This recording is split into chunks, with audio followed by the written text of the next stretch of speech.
welcome to Managing Real Estate in a Probate Proceeding. We are thrilled to have you join us today.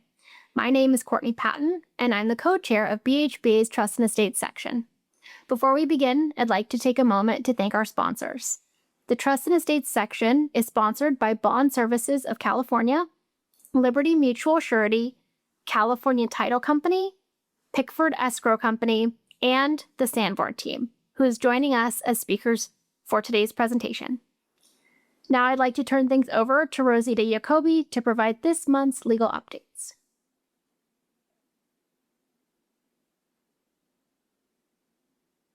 Thanks, Courtney. Today I will be presenting the case of Gobner versus Superior Court, cited at A171241, filed on April 30th, 2025, First Appellate District Division 3. It was a litigation matter addressing the deadline to file demur in a probate case. Summary holding was that a demur may be filed at any time at or before the initial hearing in a probate case. Basically, Thomas McDonald filed a petition contesting amendments to the Declaration of Trust of Judith E. Stratus 2000 Trust, including an amendment that named William Gobner as successor trustee.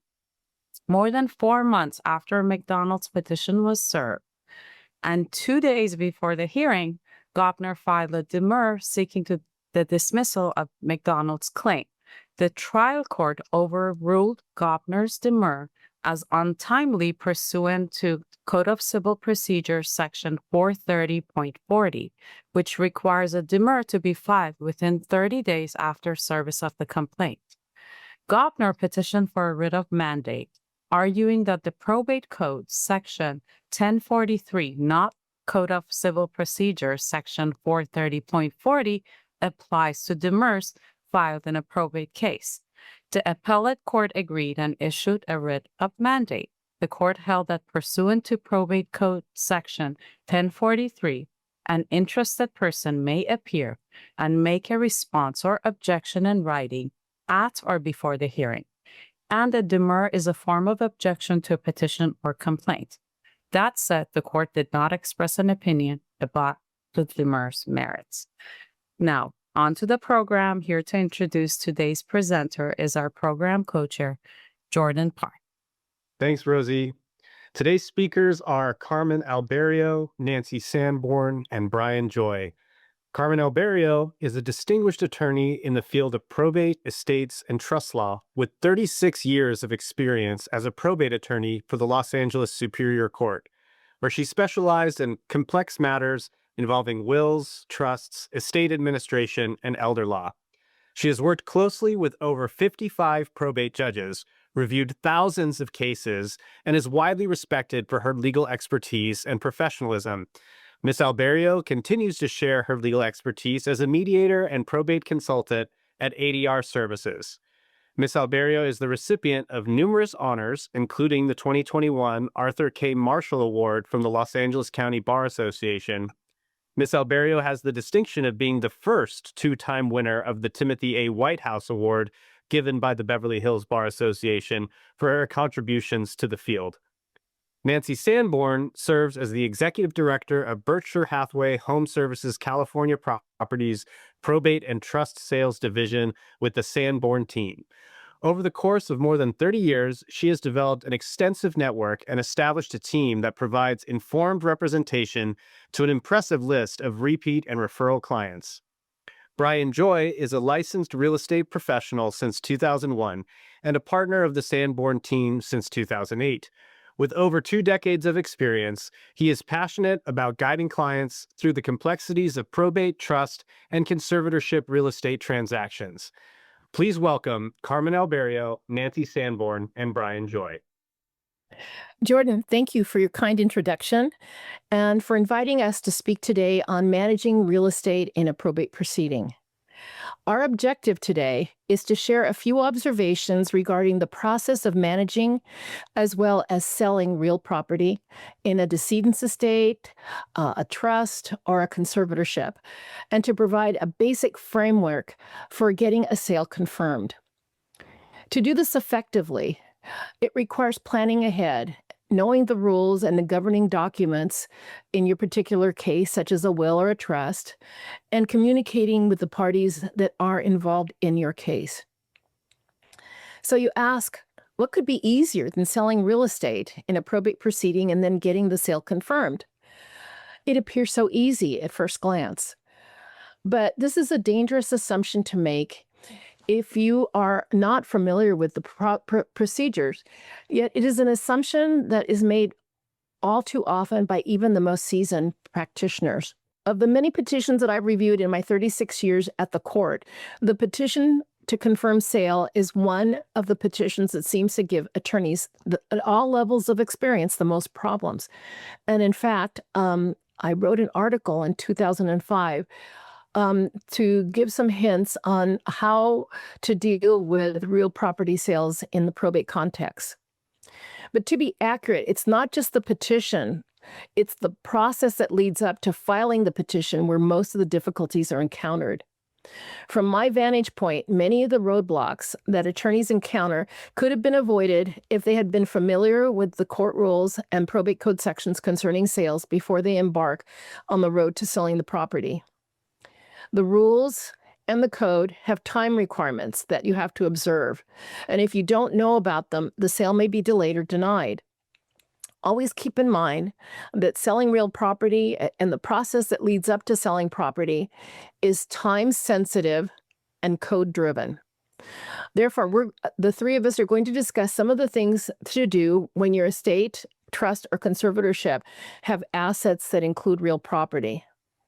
And note that while we are not specifically discussing guardianships, and we do that purposely because guardianships don't have very many sales, if there is a sale to be done in a guardianship, what we're going to be discussing is applicable to guardianship situations as well. If you turn to slide 3, please, we'll see the agenda for today. So we're going to cover briefly when, why, or how real property is sold, steps to obtain court authorization if it's required, discuss the real property sales process, and lastly, with the legal updates, Brian and Nancy are going to talk about the new laws and changes in brokers' commissions, and then give some have a practical discussion about some of the things that you need to consider. So going to slide 5. Slide 5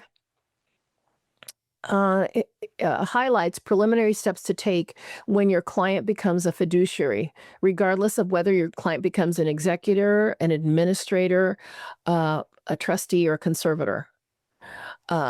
One of the things that you want to do initially is make a list of the assets you have, or inventory, what comes under your control. Then you want to do an analysis as a fiduciary. What are your the trust or the estate, and do a timetable. One of the things that's really important is you need to figure out when you have to do things and calendar them so that you don't miss these timetables. Brian and Nancy, isn't it true that you've encountered some issues with people that have missed deadlines to do certain things? Yeah, well, I think we'll kind of cover that a little bit in our discussion, but yes, sometimes people let the appraisal for the property expire, or their publication can go stale. So yes, things that can go wrong like that.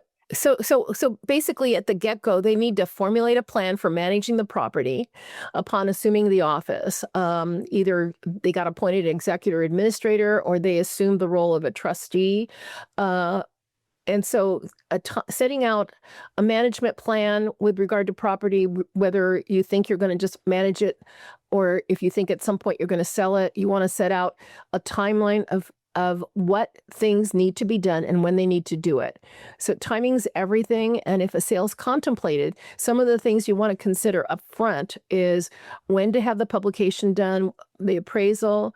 You're going to be inspecting property to see if there's any repairs that need to be done.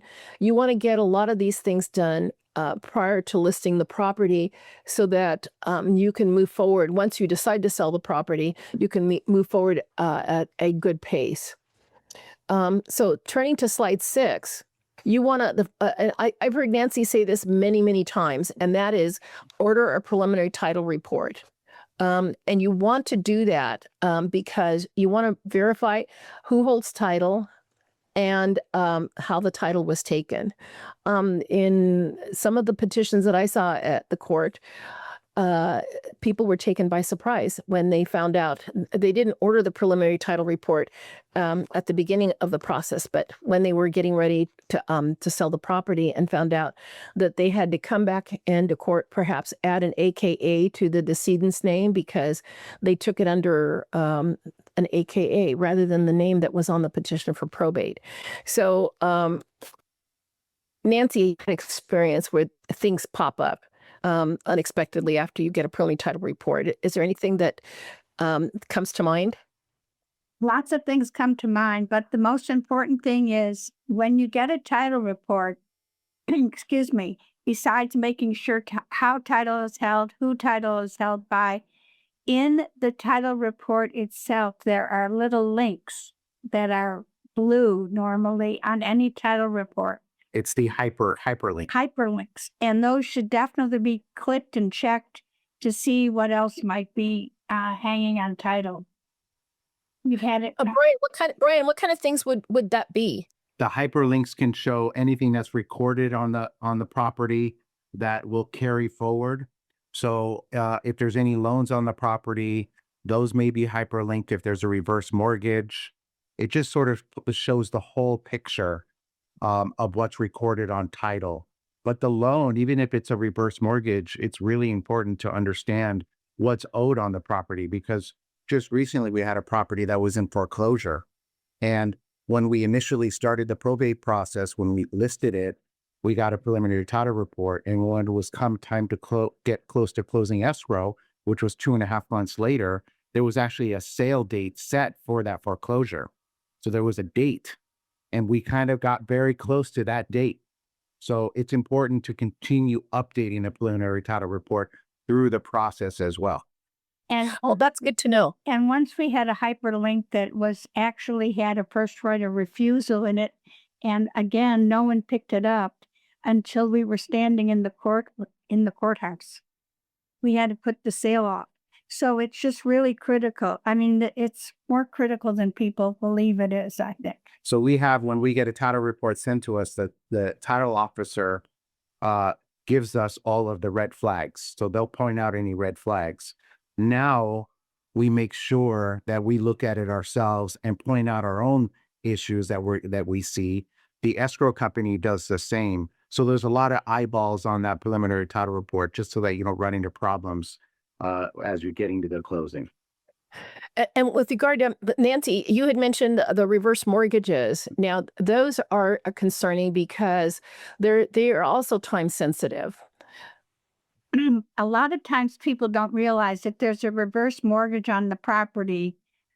As someone once said to us, they know someone has passed away sometimes before the family knows, but they have like almost a due on sale clause. So you have to really be conscious of that and be in touch with them and keep them apprised, because they will start to foreclose.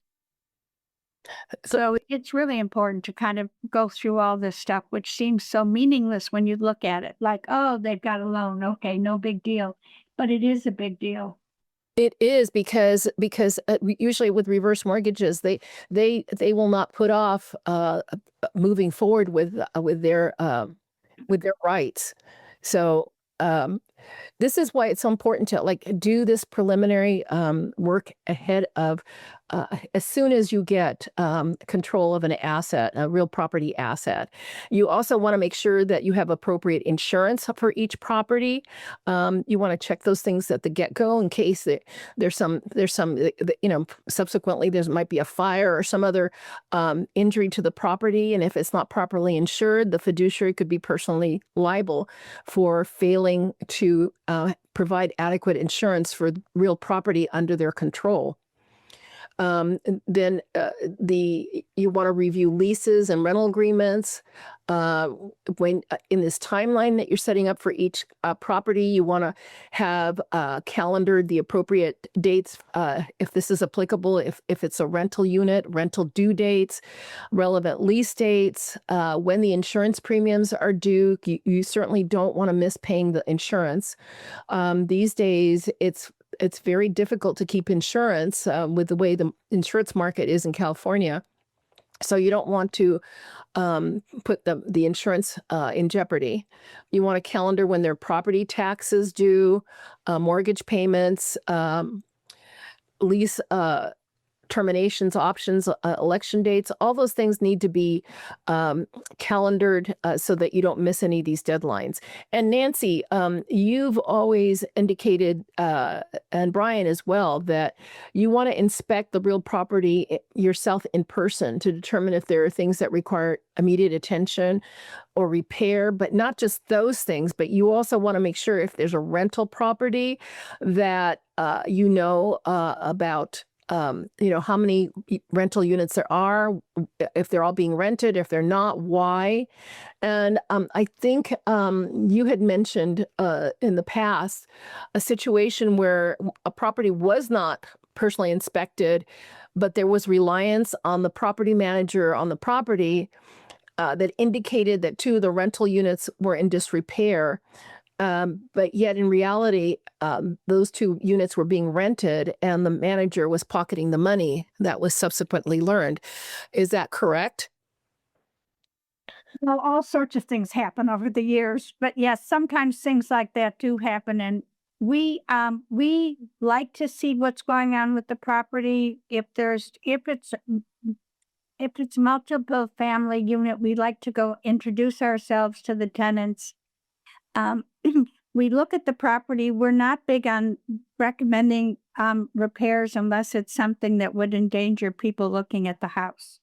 Yeah, we had a property in La Crescenta recently that had a fire just in the house, and we had a crew come in and make the property safe. So they had to board up the floor that was burned out, the walls so that nobody could enter, and the ceiling where the fire department had punched holes through, just to make it safe. And then they also cleared the brush along the walkways to make egress and ingress accessible. So we've done that. But going back to the multi-residential, we recently went to a property in Orange County with the property manager who's from Orange County. And we went to what we thought was a single family residence. And in the back, lo and behold, there was a vacant unit that was like a small house, but a real, on permit, a house. So it was interesting to see this. It was a surprise. So it's just really important for everyone who's involved to go look at the property. There's always something to There's learn. always a surprise. Yeah. And then, one of the things that you could do, like, for example, in a decedent's estate, you could have the property, if it's going to a specific individual at the beginning, that could be left with or surrendered to the person presumably entitled to the property until the personal representative needs it for the purposes of administration. It helps that, by doing that, the property isn't vacant. All kinds of things can happen if a property is vacant. I'm sure a lot of folks have heard on the news over a time, squatters that somehow realize that a property is vacant. It's amazing how quickly people find out that a house is not being occupied. And squatters come in and they're very difficult to get out of the property once they're there, and they can cause a lot of damage. In fact, there was a news piece probably about 6 months ago about a very expensive house in I think it was either Pacific Palisades or Malibu that was vacant, and people moved in and they did a lot of damage. So that's something that you want to avoid. And so, Brian, what do you think about vacant property? Well, it's funny that you should say that. One of the things that we have learned from the police, believe it or not, is that if a property is vacant, to not cover the windows so that you can see, then the neighbors can see what's going on. And it literally, what happened one day, and we drive by our properties and check it out. One day I was driving by one of our properties and I looked up and the window was covered. It had plantation shutters, and the shutters were closed. And we were like, oh no, that shouldn't be. And Because we know we left them open. So actually there was somebody in the property that had kind of moved in, and we were very fortunate we got them to move right out. But, good. but the main thing is that can happen. So that's why I tell people, do not cover the windows. Leave them open so people can see what's going on. We just had a property that closed today in Pasadena where a gentleman kept going into the house, and we kept having to secure the house. It was while it was in escrow, after it went to probate and court and overbid. But so the estate had to cover the costs for changing the locks, boarding up the windows. They have removed an air conditioning unit, and they were able to get through the air conditioning unit. I don't know what they did with the air conditioning unit, but we had to pay to replace that. So constant monitoring of the houses is really your best bet. And then once you see that they're physically not there, that's when you secure the property. Okay. Yeah, you want to probably avoid any confrontations with these folks because you don't know who you're, if they could be a problem. So a good way of dealing with that. Another trick, Carmen, for everyone to note is that when a property is vacant, you can fill out a form with the local police department that is a no trespassing form. And as long as there is a no trespassing sign on the property, if there is someone that breaks in, you can call that the local police department, and they'll come and take that person out. Well, you and Nancy have given us some really good tips, and it just goes to the point that I was going to make a little bit later, but I'll do it now. There's no substitute, there's no substitute for having a broker who is experienced in probate sales and deals with all the years that you've all been doing it, all the encounters that you've had, all the situations that have come up, and you've learned how to be proactive in protecting assets, dealing with the probate process. There's just no substitute for having an experienced real estate person handling your sale. Not only, do we as probate attorneys need to know the code and the rules, the probate code, the California rules of court, and the Los Angeles Superior Court rules with regard to sales of real property. But there are a lot of these other things that you deal with on a day-to-day basis that we're not privy to and we don't have experience with that require your expertise in dealing with them. So the last thing on the checklist here, property management checklist, is concerning conservatorships. In a conservatorship, you need to as real property. So that's on the list, but it is in the court rules. And if you're dealing with a conservatorship, you want to make sure you take care of that. Now, going on to slide 7, that slide is entitled Legal Framework. And what we've done here is put some of the probate code sections, the court rules, and the CRC rules that you would want to become familiar with when you're a fiduciary dealing either in a decedent's estate. Remember that in a trust situation or a conservatorship or a guardianship for that matter, if you've elected to sell real property on a court confirmation, the probate code sections regarding sales of real property in decedent's estate apply to you. And they start at probate code section 10,300 at SEC. So you want to become familiar with that. One of the things I do whenever I'm dealing with a specific case or specific issue is I will go to Westlaw and print out the code sections that are applicable and put it in the folder that I'm working with. It makes easy access to the code sections. I'm assured that I've got the latest, most recent enactment of that particular statute. And I can refer to it quickly. At the beginning, uh, in all the years I was a probate attorney, I always indicated when people asked me questions about how to deal with certain things, I would say, go to the code first. Read the code before you start drafting a petition. Make sure you understand what the notice requirements are, what you need to plead in your petition. And it's the same thing here for the sales of real property. You want to know what all the rules are, what you're required to do, and when you're required to do them, so that you don't have a problem later on. And I want to indicate that I think what we all need to do is step back and just think, why do we have all these rules? I mean, some people get very frustrated. There's so many rules to know in selling property, and there are additional rules if you need to look at if it's a trust matter or if it's a conservatorship matter. Why do we need to know all this? And I just want to say, well, what's the point of all this? What are we trying to accomplish? And the bottom line is the rules, the probate code sections, they provide a framework to accomplish the goal of getting the property sold in a timely manner to a qualified buyer who's going to pay the highest and best price. As a fiduciary, your responsibility is to manage the property, preserve it. But if you're going to sell it, you need to get the highest and best price.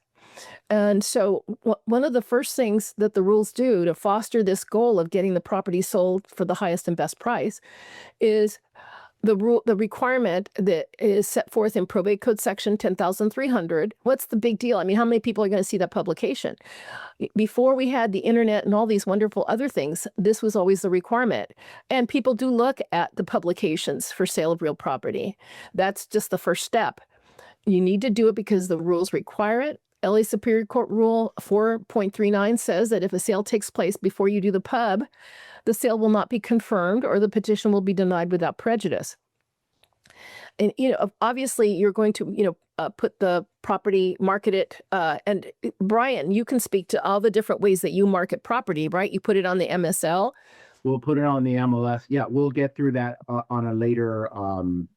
But you do other things other than just have the published notice is what I'm getting at. Yeah. Oh, yeah. Yeah. We do full marketing and photographs and open houses and showings for at least 2 weeks. Yes, there is a whole procedure in place for us. And we're making sure that in case we ever go in front of a judge and we have to say what it is that we've done and how the property has been marketed, we have it all written down. Excellent. So, over the years, because I wrote, I don't even know how many hundreds of notes I wrote for petitions for confirmation. I've seen many petitions that were denied without prejudice because the publication wasn't done, or it was done incorrectly, or it was done after the bid was accepted. And so, the whole point of the publication was after the bid was accepted, and it wasn't the required language that the government code says you have to put in the publication. It was a notice that there was going to be a hearing in Department 29 on July 15th. And it's like Nordstrom's having their half-yearly sale and not telling anybody about it after this started. You want a whole bunch of people to go into the store and buy their merchandise. You got to publicize it ahead of time. And your goal in publishing notice is to engender a lot of interest. So hopefully there'll be a lot of people bidding on the property, and you can get a higher and better price. The second thing you want to do is yes. Did you say something? There is a lot of sometimes I find that some of the attorneys are confused on that publication, and they don't realize that you cannot accept an offer prior to that period. And the discussion, they think that once they just have all sorts of other ideas about it other than what the code says. So there's times when we now ask for a copy of it prior to putting a house on the market, just so we're sure it's done. Because Excellent. That's an excellent. A lot of times it slips past everyone's mind. Well, you know what, and I can see where that could happen if an attorney is very busy and you've gotten certain interest in the property and you want to just hurry up and get that person to agree to buy it. So I can see where that can happen. But I think if everybody thinks about what the publication is trying to accomplish, which is to generate interest, I think then it's easier to realize that you need to do that ahead of accepting a bid. The other thing you need to do is you need to get the property appraised within 1 year prior to the date of the confirmation hearing. And you want to be able to sell that property, and because you need to sell it for at least 90% of the appraised value, you can't know what that is until you get the property appraised.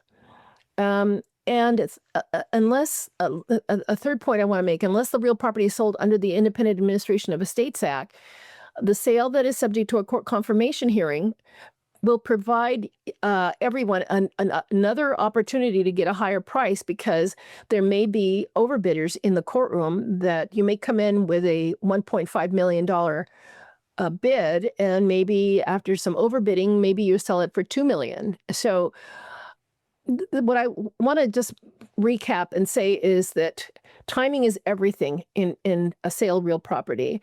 Become familiar with the rules and the code, make a plan and a timeline. When things have to be done, keep in mind that when you need to publish, when you need to get the appraisal, so you don't have these embarrassing situations like I had when we still had office hours and I had an attorney show up with their client, and that, I want to get to this later, but just briefly say, read your probate notes ahead of time. We write probate notes, and if we told you that the sale might be denied, you might want to come, might want to contact the probate attorney and get clarification before you show up in court with your client and have the judge deny the sale. So you just want to be proactive and be prepared ahead of time. Now let's go to slide 8.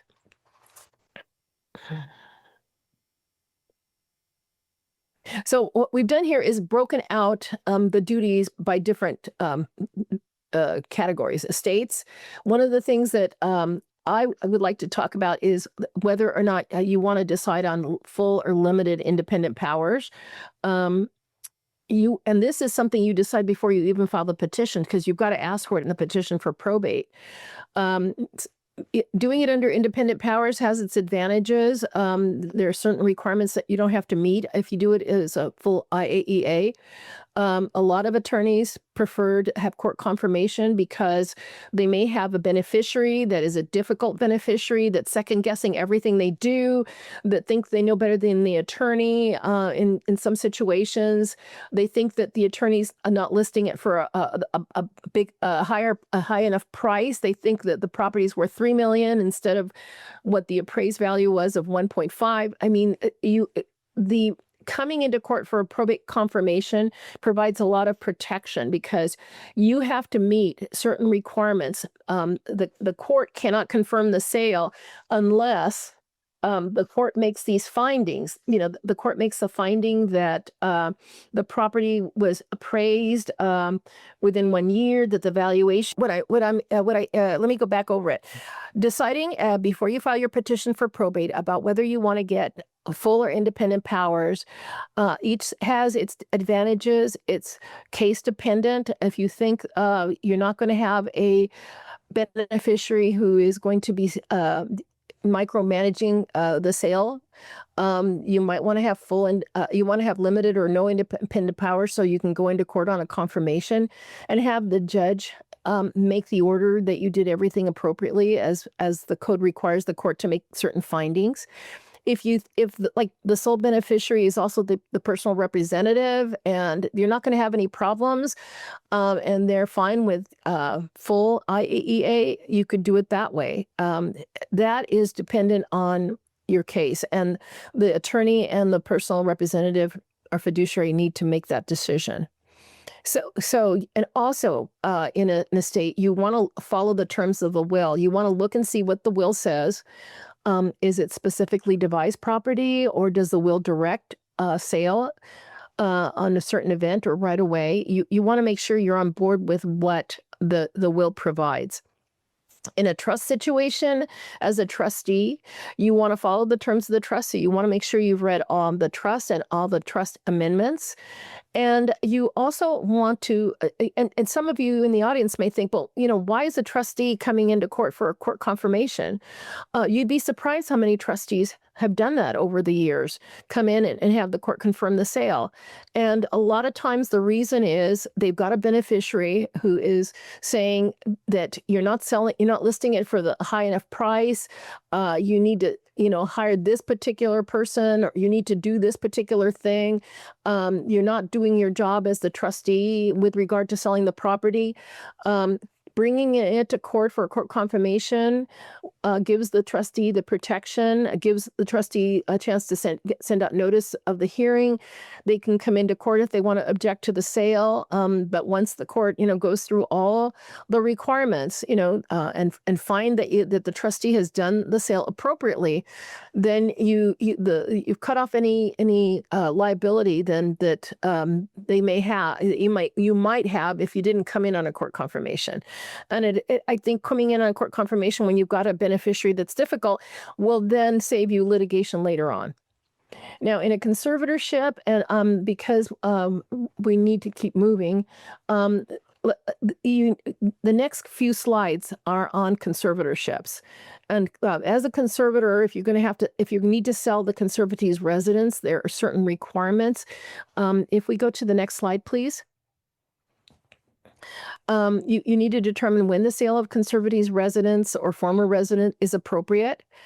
In conservatorships, there's a presumption that residing in the conservatee's residence is the least restrictive placement for that individual. Now, you may have other property that the conservatorship owns that is not the conservatee's residence. Maybe there's desert property that you want to sell. Then you don't have to deal with these requirements in the code with regard to the conservatee's residence. And so I don't want to get into a big, long discussion on that. Beverly Hills Bar has a program that was done about a year ago called To Sell or Not to Sell. When is it time to sell the conservatee's residence? And I would recommend, if you want to have a more in-depth discussion and more information that we've provided in these 3 or 4 slides, that you take a look at that program. Next slide, please. So these are some of the considerations with regard to conservatee continuing to live in the residence, ability to continue there. Are there sufficient funds to maintain the conservatee? Are there changes in health? All these kinds of things that might come into play when you're trying to determine that maybe it's an appropriate time to sell the conservatee's residence. Next slide. Again, here are some other facts that support the sale of the residence. And remember that here, if you're going to sell the conservatee's residence, you have to go into court and ask the court's permission to sell the conservatee's residence before you expend any money, you do any marketing, and so you need to get that court order first so that you can then go forward with the sale. Next slide, please. Again, here's some other factors to consider, and we'll just go on to the next slide, please. Okay, so this mentions some of the things that you would do, like we petition, you notify the conservatee and the family. You may have to have a GAL appointed or a CAC if it's appropriate.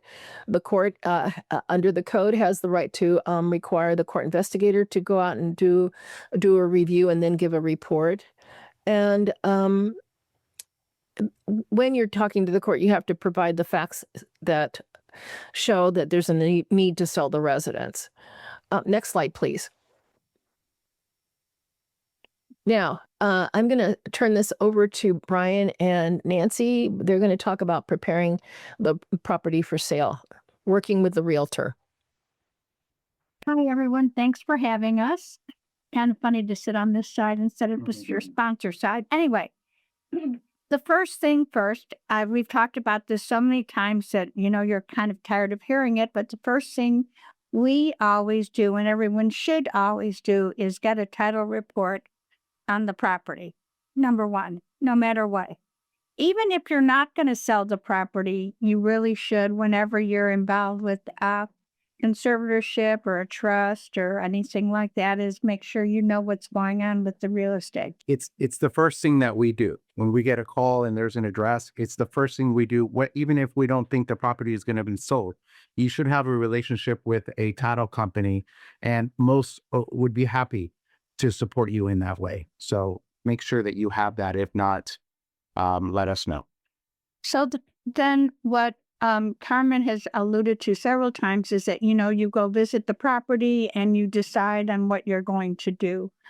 We are not proponents of doing a lot of work on a house. The reason being is it violates what's called the as-is part of a contract. So as a fiduciary, you don't have to do any research. You don't have to do any repairs. You don't have to do anything. But once you start working on a property, that kind of changes the entire nature of the beast. Now you have to disclose what you've done on the property. So basically, what we recommend people do is clean out and clean up. And if you have a moment, we can show you something that you'll probably enjoy seeing. Here's a recent house that we were involved with. This is a clean out, and here's a clean up. We didn't even know there was a fireplace when we first entered this property. As we can see. And this is just cleaning it out. It may not look so terrific, but at least, as you can see there, you cannot even see the kitchen. There's a door there that's going to be exposed that we had no idea was there. Wow. Here's the kitchen cleaned out. This is kind of fun. That's amazing, Nancy and Brian. That is just amazing. But we did not do any. There are other things that you can't see here in the picture, but there's like signs of stains on the ceiling and things like that. We believe in leaving all of that because that way there's no confusion. If later down the road something happens, there's a leak, the spot was still there. If you cover it up and it leaks later, someone might think you covered something up. Even Loss, it exposes you to liability, doesn't it? Yeah, and we're just trying to, our goal is to have no lie, is to protect the fiduciary and get the most money possible.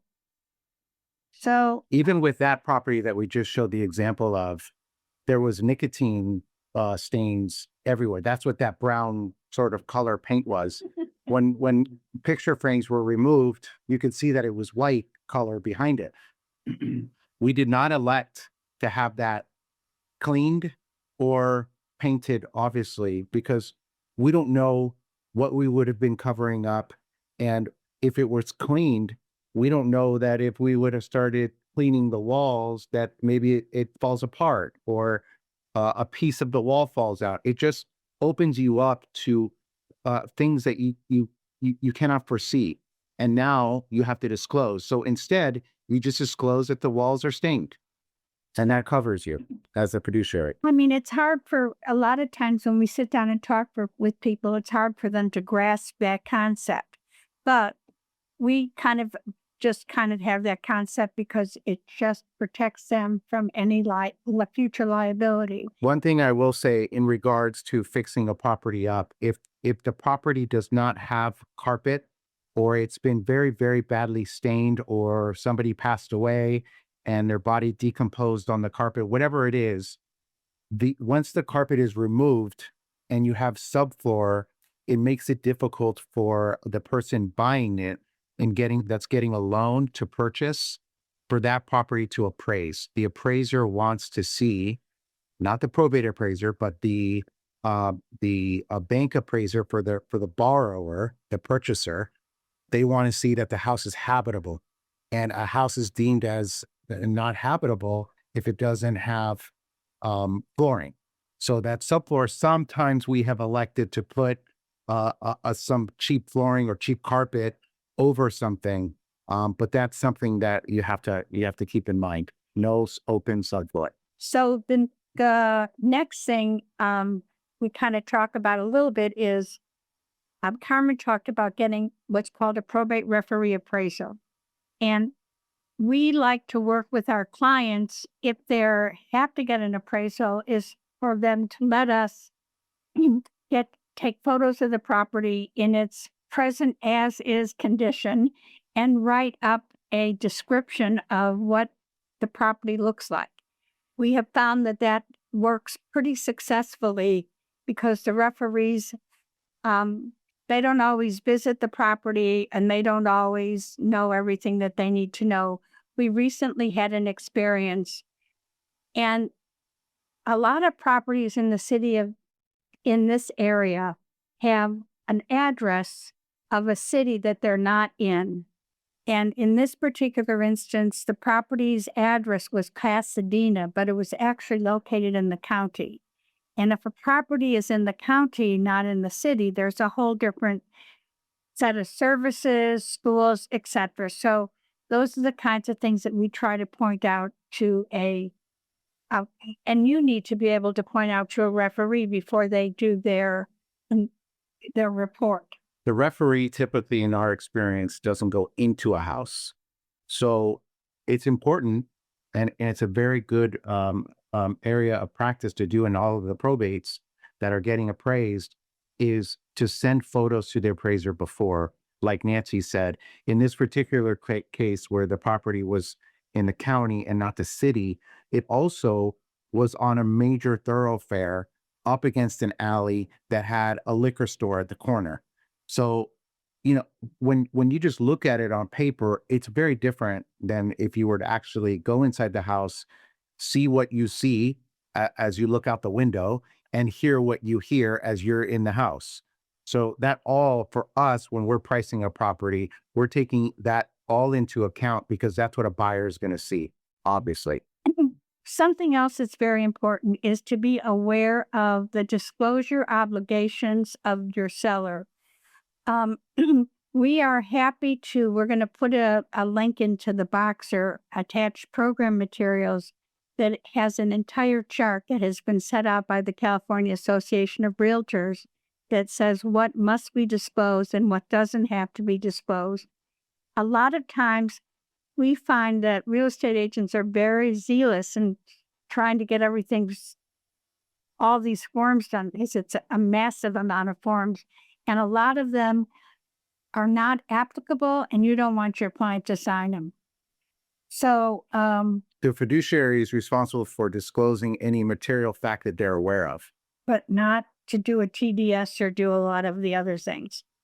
And we're also have to just, it's really important to kind of stay out of the family matters. It's really important to advise your real estate agent that who they're supposed to talk to and who they're not supposed to talk to, especially when you're involved with some contentious family situations. The next thing is complying with the probate code. And basically what that means is when you go to court, you have to have a cash, meaning there's no contingency on getting a loan. That doesn't mean someone can't get a loan. It just means that it's not a contingency of the sale, as is. And generally, the local rule here in Los Angeles is a 10% cash deposit. So, that's basically it. On your listing agreement, based also on local rule, it can only be for 90 days. That's very important to know that it's a 90-day listing. So I'm going to let Brian go on to marketing and buyer inspections. For marketing and buyer inspections, for us, when it comes to marketing, we do professional photography and drones and floor plans and all of that. And that's not just for to help us sell the property, but it is in case, like I said earlier, we need to stand in front of a judge and say, what were our marketing efforts? We had the property on the market. Here's how it was photographed. Here's how many times it was shown, how many times it was open, how many people saw the house, how many phone calls we received on the property. So we document and catalog every step of the way, just in case we need to defend that in court. Then it's up to the attorney. They have to file the petition and give notice. And actually, unfortunately, during COVID, we ended up attending the hearings. For some reason, no one else wanted to go to court, and it went on our hands to do that, which a lot of the agents had to go to court. Yeah, all hearings in LA County are still, you have to be in person, or somebody has to be in person. Like Nancy is saying, it's half the time it's us. So when once a property has a sale date or a date to go to court, we try to re-advertise the property to let the world know what the new price is going to be. And when people come to court, we actually have the bidders sign out on all the disclosures that we've already provided. It's really important, speaking of disclosures, that every disclosure is done in advance, including things like HOA documents, if it's condo, local reports, like in LA, it's 9A, Santa Monica has a report, Culver City has a report. All those reports need to be gotten in advance of the sale so that Not just going to court, but actually putting it on the market. So we take a lot of time up front to gather all these documents and reports so that when someone is interested in writing an offer, they have signed off on all of these documents. And when, like Nancy was saying, when we go to court, and if it's a condo, sometimes the condo HOA docs are hundreds of pages long. We actually take a hard copy of that with us, just in case somebody shows up in court that we weren't aware of that was going to come overbid, and they say, we're here to overbid. We certainly don't want to reject them, but they do have to sign all the disclosures and saying that they understand what it is that they're buying and remove all their contingencies prior to bidding in court. It's kind of burdensome in advance because a lot of escrow companies don't want to order these reports. They don't, and the seller has to pay for the report. The seller has to pay to get the homeowner stuff. However, if you can work with people that'll manage to do this for you. And then the next thing we want to go over is the new real estate language. As you notice, the word commission is crossed out. There no longer is commission. The new rule is compensation. That's all about this huge lawsuit that got settled, and this all went into effect about a year ago. August of last year. But just to kind of explain it briefly, because a lot of people don't quite understand what happened. Prior to August of 2024, if Berkshire Hathaway, I'm just going to use us as an example, would take a listing and we would agree to a certain kind of commission, and we, in that agreement, agreed to share with the agent representing the buyer. That's the way it went, and that was the commission and how it was done. However, there's a whole this is like new rules. In the new rules, the listing agent signs a contract with the seller, and in that contract, the seller agrees to compensate the listing agent a certain percentage. Now, in a probate sale, it's 2.5% set by the local rule here in Los Angeles. Now, how does the other side get paid? That's the big issue. The buyer's agent also has a contract with their client, and in that contract, the buyer has agreed to compensate their agent a certain amount of money. Typically 2.5%.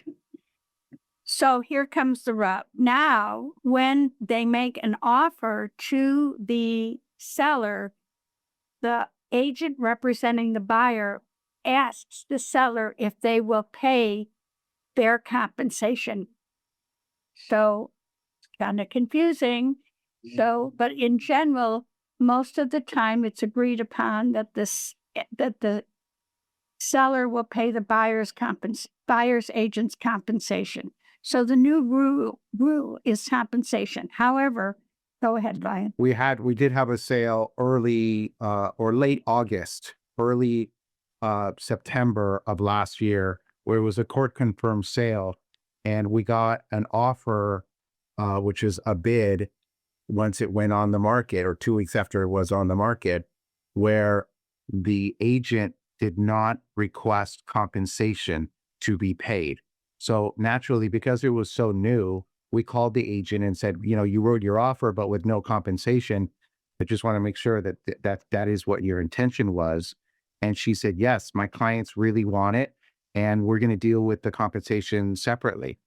And so for us, we had to then, when we got the information for the court date for the sale, the overbid amount didn't include a compensation being paid out. So the price that we put in the MLS was the overbid amount. But when people called, the first question that agents ask now, since last August, is whether there's compensation being offered by the seller to the agent that represents the buyer.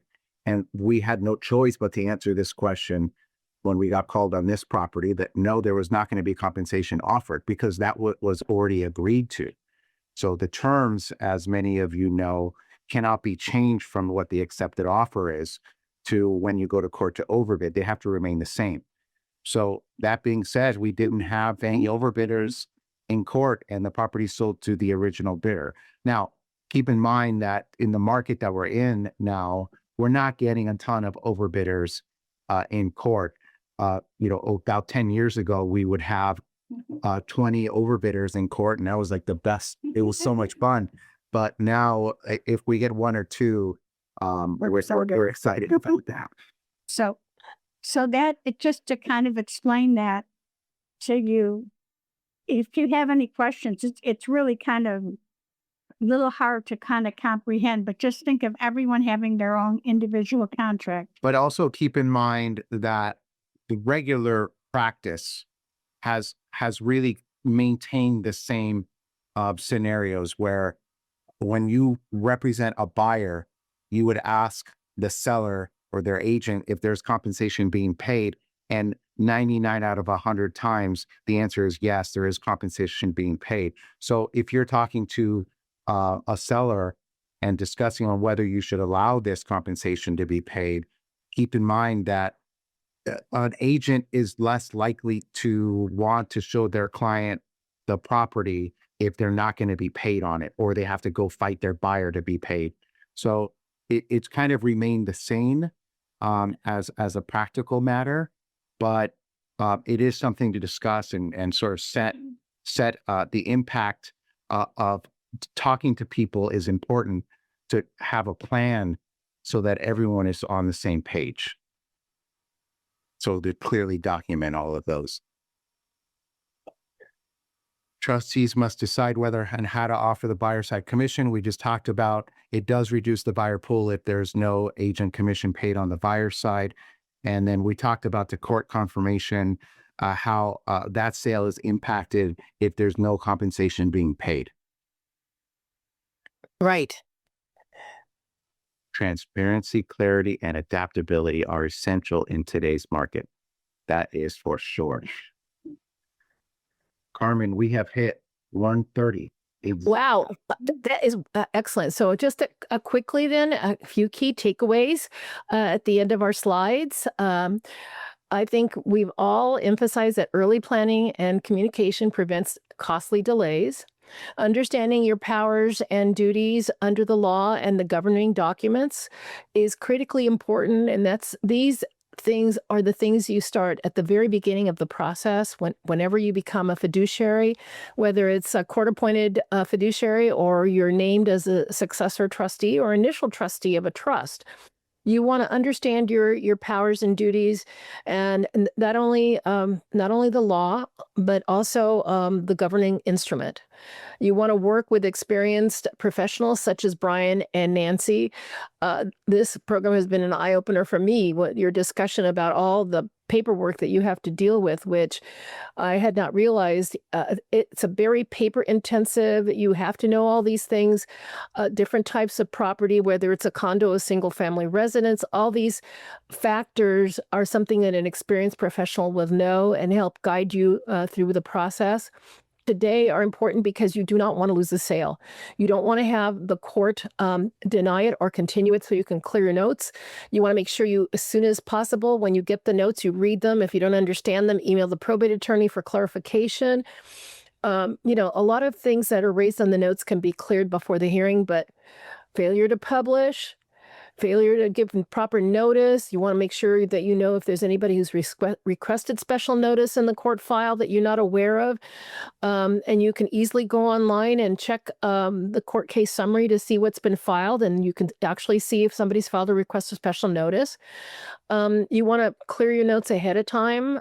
If, for some reason you have your sale denied, remember that the code provides for, like, for example, if you didn't publish, that you can get an order shortening the time for publication. You can do that ex parte, get that order and get this back on track faster rather than later.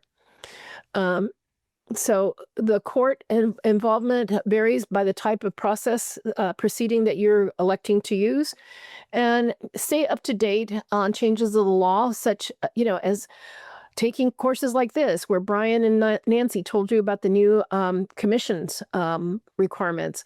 Now, and that's, you may have done a sale a couple of years ago, and maybe you're going to do one now, and you didn't realize that, there was a change in the law there. So the Beverly Hills Bar, I can't say enough nice things about it. I'm a member. I take all your classes.